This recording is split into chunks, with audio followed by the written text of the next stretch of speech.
وقضى ربك ألا تعبدوا إلا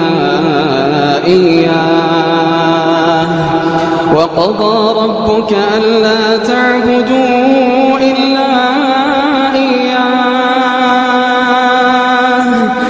وقضى ربك ألا تعبدوا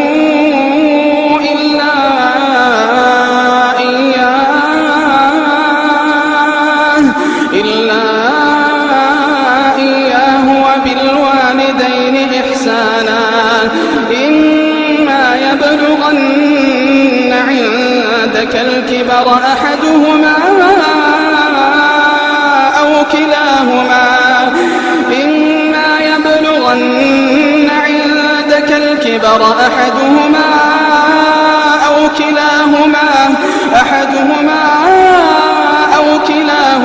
فلا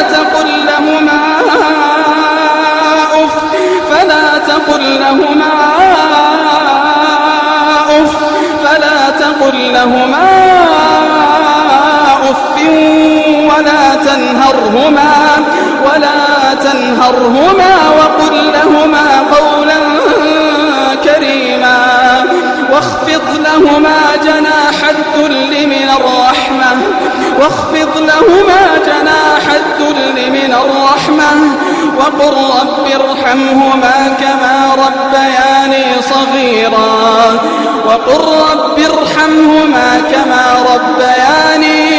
وقل رب ارحمهما كما ربياني صغيرا ربكم أعلم بما في نفوسكم إن تكونوا صالحين فإنه كان للأوابين غفورا